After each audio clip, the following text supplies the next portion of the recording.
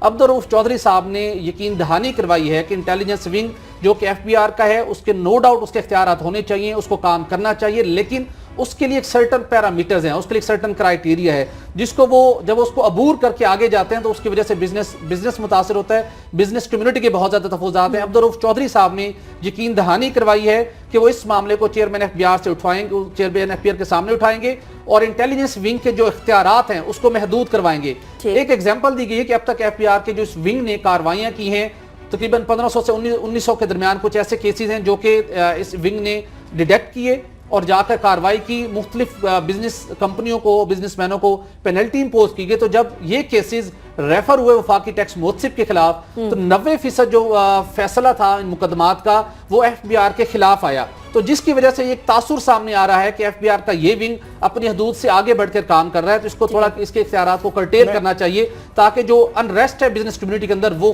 نہ ہو. میں آپ کو یہ جو ایشو ہے نا, یہ جو سہیل بات کر رہے ہیں, اس کی جو ہے نا, ہم کسی بیماری کی تشخیص نہیں کرتے, اس کے اوپر جو ہے نا وہ ہم کوشش کرتے ہیں کہ ہر بیماری کا علاج جو ہے نا ایسپرین کھلا دیں اور ٹائملی اس کو جو ہے نا اس کا کو حل ڈھونڈنے کی کوشش کر رہے ہوتے ہیں. اس کا ایک واحد حل یہ ہے کہ پوری دنیا کی طرح آپ ایف بی آر کو کمپلیٹ اٹانومی دے دیں. اب جب نیب کو اٹانومی دے دی تو کون سا کارنامہ کر نیب دیا؟ کو کہاں پہ اٹانومی دے دی؟ اس کا کانسٹیٹیوشنلی تو اٹانومی ہے. کانسٹیٹیوشنل کیا اٹانومی بات کر رہے ہیں نیکا, آپ نے اس کا چیئرمین کون لگاتا ہے؟ وہ تو اپوزیشن اور پرائم منسٹر صاحب دونوں لگاتے ہیں. اور اپوزیشن اور حکومت کون ہوتی ہے؟ یہی تو ساری پرابلم شروع ہو جاتی ہے. یہاں پہ بھی جو چیئرمین ایف بی آر ہے میرا نئے اپوائنٹ ہونے والے ہیں, اس کو کون لگاتا ہے؟ اس کو پرائم منسٹر پاکستان لگاتے ہیں. جو پرائم منسٹر پاکستان لگائیں گے, پرائم منسٹر پاکستان کی جو مین کانسٹیچوئنسی ہے وہ بزنس مین طبقہ ہے. جب بزنس مین طبقے سے جب ان کو اس طرح کے تحفظات آئیں گے تو وہ پھر وہی اپنے جو انفلوئنس ہے وہ ایف بی آر پہ ٹرانسفر کریں گے.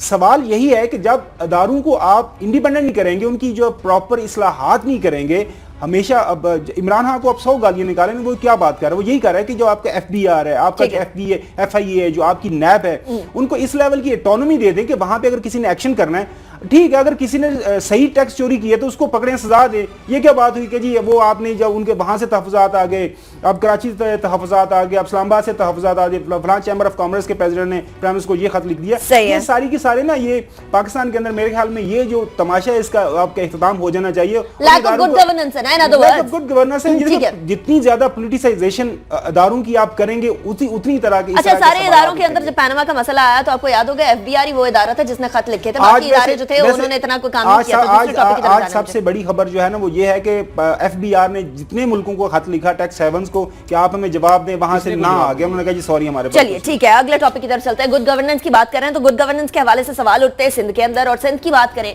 تو وزیر اعلیٰ مراد علی شاہ صاحب جب آئے تو ہم لوگوں کی ایکسپیکٹیشن یہ تھی کہ قائم علی شاہ صاحب سے کچھ مختلف طریقے سے کام کریں گے, کچھ تیزی آئے گی, کچھ تندی آئے گی ان کے لہجے کے اندر, اور تمام کے تمام جو ڈھیلے ادارے چل رہے تھے ان کو فوری طور پر آ کے تیز کریں گے. لیکن ایسا ہوا نہیں. لیکن اب گڈ گورننس کے لیے تمام جتنے ڈیولپمنٹ کے پروجیکٹس ہیں اس کے لیے انہوں نے ڈیڈ لائن دے دی ہے. ڈیڈ لائن پوری ہو پائے گی یا نہیں؟ آپ کے مطابق اسٹینفورڈ ریٹرن ہے ان کے پاس. میں تو یہ ایکسپیکٹ کر رہا تھا کہ جب باہر سے آتے ہیں, باہر ٹھیک ہے امریکہ کے اندر یا یو کے اندر یونیورسٹیز ہیں, آپ یونیک آئیڈیاز لے کے آتے ہیں کہ چیزوں کو امپروو کرنے کے, لیکن ان کے پاس کوئی آئیڈیا نہیں ہے. وہاں پہ بھی وہ ڈپٹی کمشنر سسٹم 1861 والا وہ بھی انہوں نے بحال کر دیا ہوا ہے. ابھی سارے کا سارا وہ روپ ڈال رہے ہیں ڈپٹی کمشنرز کے ساتھ. میں جب کل ٹیلی ویژن اسکرین پہ دیکھ رہا تھا کہ سہیل مراد علی شاہ صاحب موو کر رہے ہیں, انہوں نے آرڈرز پاس کر دیے ڈپٹی کمشنرز کو, اور وہاں پہ مختلف انہوں نے جناب کراچی کے اندر طارق روڈ کا وزٹ کیا, لیاری ایکسپریس وے کا وزٹ کیا. اس نے کہا جی لیاری ایکسپریس وے پہ بھی کوئی ایشوز آ رہے ہیں, مجھے ایک سمری موو کریں, اس کا نیا پروجیکٹ ڈائریکٹر وہاں پہ اس کو لگائیں, اس کا بھی حل نکالتے ہیں. لیاری ایکسپریس وے کا ایک سائیڈ جو مکمل اس کے علاوہ ڈپٹی کمشنرز کو انہوں نے آرڈر پاس کر دیے کہ اگر آپ کے جو انڈر اضلاع ہے وہاں پہ جو ڈیولپمنٹ ورک ہے وہ سپیڈ سے نہیں ہو رہا تو آپ کے خلاف میں کارروائی کروں گا. خدا کا خوف کریں. اب ایک جو سمپل سوال یہاں سے پوچھنے کی ضرورت ہے انیکا, وہ یہ ہے کہ یہ جو سارے کام ہیں یہ آپ کی جو لوکل گورنمنٹس ہیں ان کے کام ہے کرنے کے. وہاں پہ جو سڑکوں کو دیکھنا, وہاں پہ جو اسٹریٹ لائٹس کو دیکھنا, وہاں پہ ہاسپٹل کا اچھے طریقے سے رن کرنا. اگر ایکچولی آپ نے پاورز ٹرانسفر کی ہوئی ہیں مالی اور ساتھ ساتھ میں ایڈمنسٹریٹو پاورز, اگر آپ نے اپنے ڈسٹرکٹ چیئرمین کو, آپ نے تحصیل لیول پہ یونین کونسل چیئرمین کو ٹرانسفر کی ہوئی ہے, تو وہ اچھے طریقے سے دیکھ سکیں. آپ کو یہ جو آپ نے سارا دن وہی نا آپ کو دوپہر کو روز رونا روتے ہیں آفس سے نکل پہ یہ وزٹ کرنے کی آپ کو ضرورت نہ پڑے, اور آپ اپنے آفس میں بیٹھ کے جو لیجسلیشن جو کام ہے کرنے والے, اصل قانون سازی کا کام ہوتا ہے چیف منسٹر کا ایز اے لیجسلیٹو اسمبلی کا ہیڈ وہاں پہ بیٹھ کے آپ ان چیزوں پہ توجہ دیں, بجائے اس کے کہ آپ یہ بھاگتے پھریں صوبوں کے, وہ اپنے صوبے کے اندر آپ سڑکیں چیک کرتے رہیں اور گلیاں چیک کرتے رہیں. چلیں اگر یہ وزیر اعلیٰ صاحب کی طرف سے ڈیڈ لائن دی گئی ہے, اگر یہ پوری ہو جاتی ہے تب تو بات ٹھیک, لیکن ڈیڈ لائنس اور بھی بہت دی گئی تھی وزیر اعلیٰ صاحب کی طرف سے, کوئی پوری نہ ہو پائی, یہ بھی ہو پائے گی؟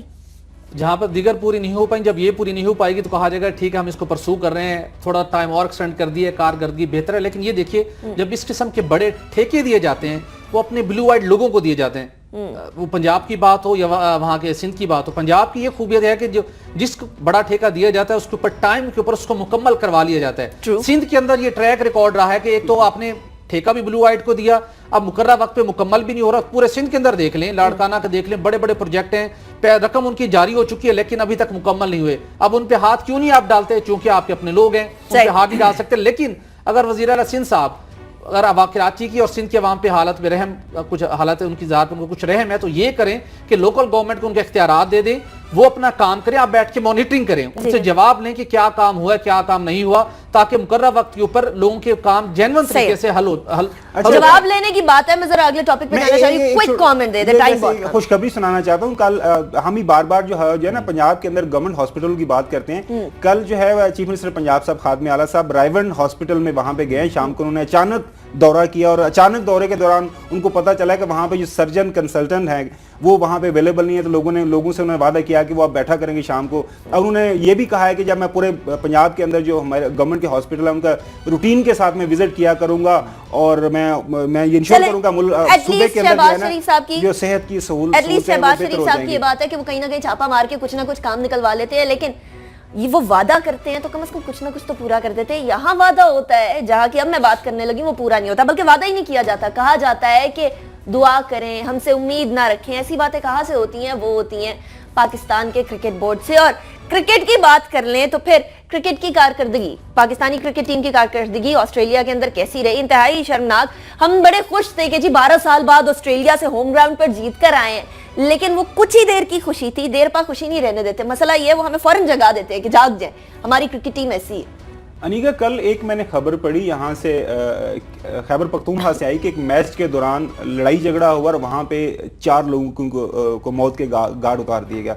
اس میچ میں 2 بھائی جن کی ڈیتھ ہوئی وہ 2 بھائی شامل ہیں. بتانے کا جو وہ وجہ یہ ہے کہ ہمارے ملک کے اندر لوگ کس پیشن کے ساتھ کرکٹ کھیلتے ہیں, اب آپ کس طرح انوالو ہیں کرکٹ کی گیم کے اندر. بڑی غلط, ایک بڑا افسوسناک واقعہ ہے. لیکن میں یہ ویسے یہ پیشن تو نہیں, یہ پاگل پن ہو گیا. پاگل پن کہہ لیں کہ پاگل پن کی حد تک ہم لوگ اٹیچ ہیں اس گیم آف کرکٹ کے ساتھ.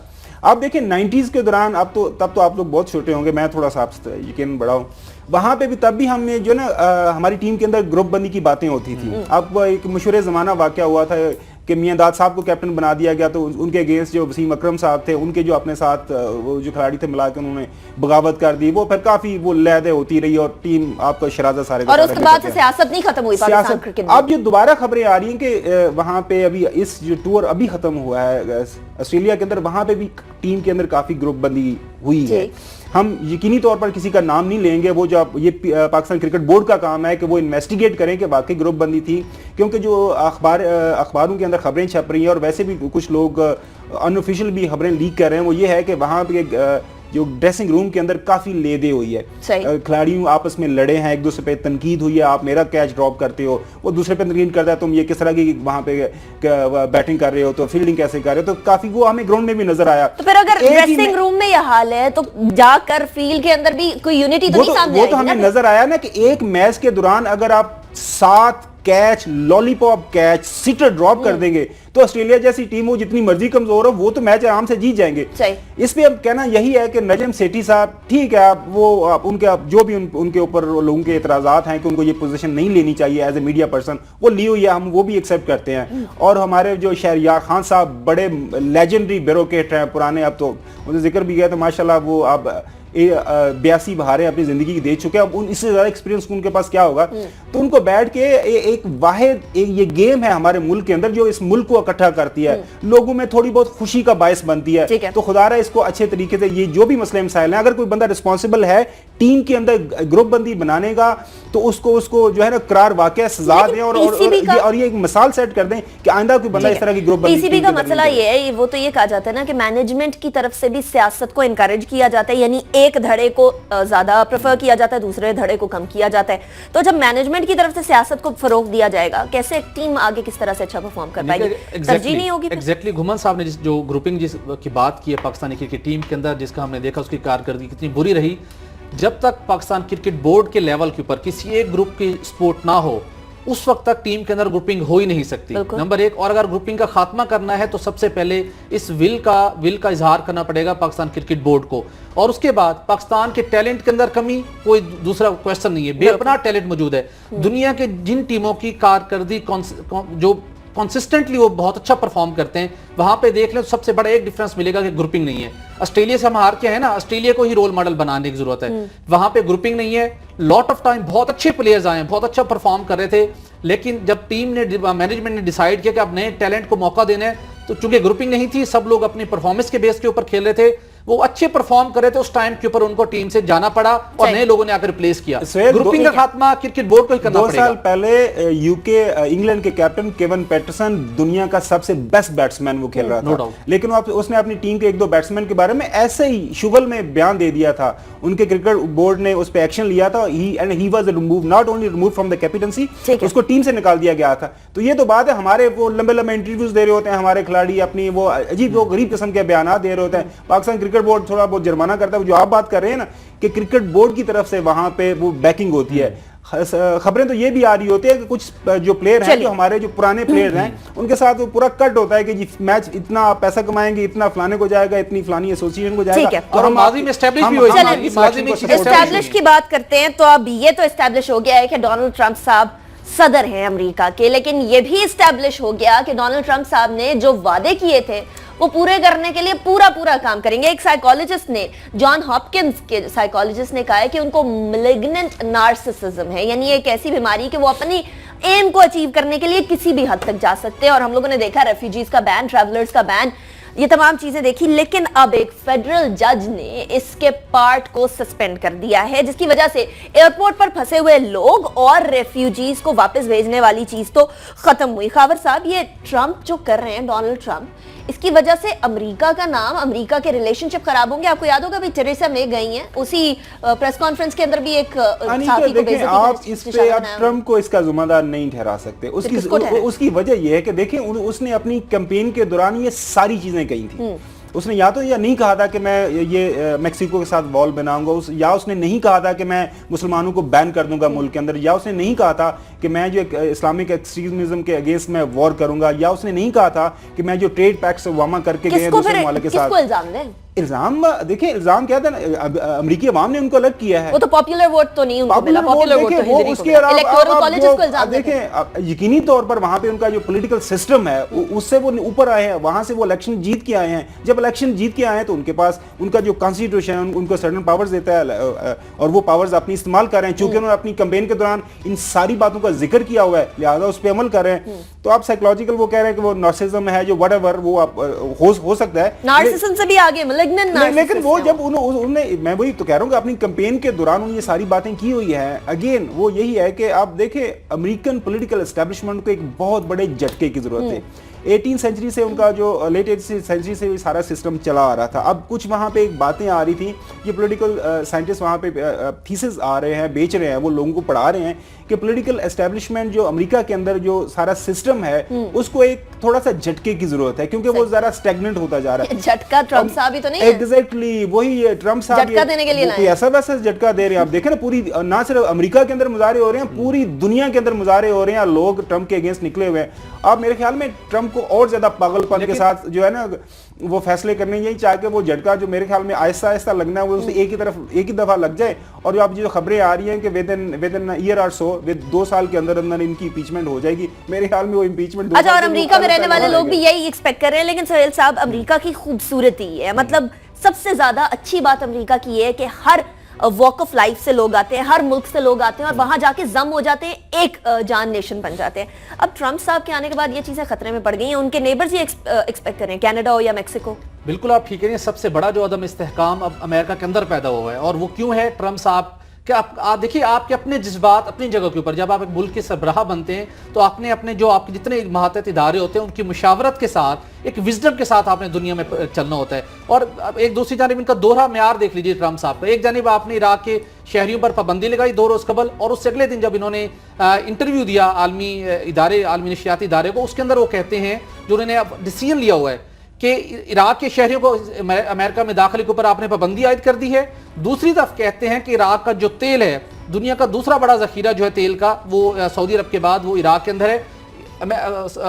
ٹرمپ صاحب نے یہ ڈیسائیڈ کیا ہوا ہے کہ وہ ویری سون جو عراق کا تیل ہے اس کو اپنے قبضے میں لینے جا رہے ہیں، اس لیے کہ عراق جنگ کے اوپر امریکہ کے $1 بلین خرچ ہوئے ہیں. اگر آپ کے $1 بلین خرچ ہوئے ہیں جس بنیاد کے اوپر خرچ ہوئے تھے کہ عراق کے پاس جوہری ہتھیار موجود ہیں، وہ رپورٹس اداروں نے کہا کہ رپورٹس غلط ہیں. پہلے تو ٹرمپ آپ اتنا ایکٹیو ہیں، اتنے آپ چیزوں کو پرویکٹیولی آپ ایڈریس کر رہے ہیں، ان لوگوں کو پکڑ کے آپ لٹکائیں پہلے کہ جنہوں نے یہ ویپن کا میچ ڈسٹرکشن والی بات اربوں ڈالر آپ کے ضائع کروائے اور اب آپ ان کے تیل پہ نظر رکھے بیٹھے. ٹرمپ نے ایک وہ ڈیبیٹ کے دوران پریزیڈنشل ڈیبیٹ کے دوران کہا تھا کہ میں ہلری تمہیں میں جیل میں ڈال دوں گا. اب دیکھنا ہے وہ کب اس کو جیل میں ڈال رہی یہ سارے. ابھی انوگرل سیریمنی کے بعد جو ڈنر ہوا تھا اس میں تو تعریفیں کی تھی، لیکن ڈونلڈ ٹرمپ یہ جو کر رہے ہیں یہ دنیا کے اندر ریلیشن شپس کے لیے بڑا خراب ہوگا. وہ ٹریسا میں UK کے ساتھ بڑے اچھے تعلقات ہیں، وہاں بھی ایک تند و تیز سوال کے بدلے میں ایک جرنلسٹ کو کہتے ہیں یہ ہمارے ریلیشن شپس کے لیے بڑا نقصان دہ ثابت ہوگا. اور اس طرح کا ایٹیٹیوڈ ہے ایک سپر پاور کے پریزیڈنٹ کا. لیکن آنے والے وقتوں میں کتنی دیر تک کبھی ہم اس کا خمیازہ بھگت رہے ہیں. وہاں کے مسلمان، وہاں ایک مسجد کو جلا دیا گیا. اسی طریقے سے ہیٹ بڑھ رہی ہے، اور ہیٹ بڑھے گی تو امریکہ گریٹ کیسے ہوگا. ہمارے آج کے شو سے اتنا. ہمیں فیڈ بیک ضرور دیجیے گا. باخبر صبح کے نام سے فیس بک، ٹویٹر دونوں پر موجود ہے. اپنا بہت خیال رکھیے. پاکستان اور پاکستانیوں کے لیے دعا گو رہیے گا. اللہ حافظ. ناصر.